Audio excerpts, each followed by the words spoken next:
And the state of California spent more than 5 years and $450 million upgrading our aging 911 system, only to overhaul its plan and face spending more time and taxpayer money. ABC 10's Becca Habecker joins us live in studio with more on this tonight. Becca? Yeah, Alex, the California Office of Emergency Services published a new report this month shedding light on why it paused the statewide rollout of what it calls Next Generation 911. The Sacramento Bee broke this story. And tonight, we show you how much taxpayers have paid so far, what we have to show for it, and how much more this project could cost.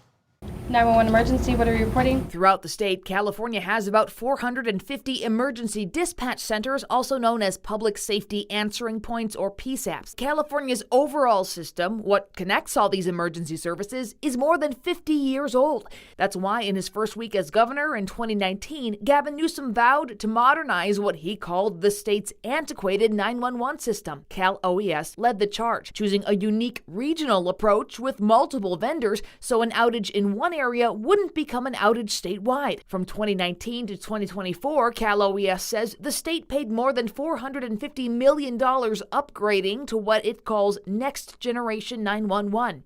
But earlier this year, Cal OES paused the plan. A newly released Cal OES report sheds light on what happened. The good news, system upgrades are in place at every dispatch center statewide, it says, allowing dispatchers to better pinpoint a caller's location and receive text to 911. However, only 23 of the PSAPs have begun the migration for voice calls, and those 23 centers ran into significant operational disruptions, the report says. Cal OES found dispatchers had to handle incoming calls from both the old and new systems while transitioning over, which is a time-consuming and risky process during emergencies. It found the regional system creates interdependencies, delaying issue resolution, so Cal OES paused the rollout and is scrapping the regional plan in favor of a statewide approach. They'll seek just 2 contractors in a process starting early next year, which means more money and more time. How long have we been paying for the next gen system? I believe it was in the 2019-2020 budget, and that includes the installation of the infrastructure across the 447 PSAPs.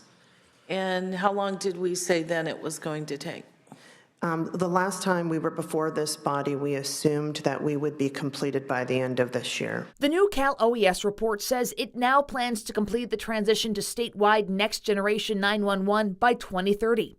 The report doesn't give a cost estimate, but the Sacramento Bee talked with the chief operating officer of one of the vendors paid by the state to build the now scrapped regional design, who said the change will cost taxpayers even more money, estimating hundreds of millions more. The Cal OES report says the expenditures between 2019 and fall 2025 for Next Generation 911 in California were substantial but not lost. The intent will be to build upon a large component of the infrastructure that already exists. I reached out to Cal OES and the governor's office today for comment. Cal OES did not get back to me by deadline, and the governor's office directed me to Cal OES. Alex? All right, Becca, thank you.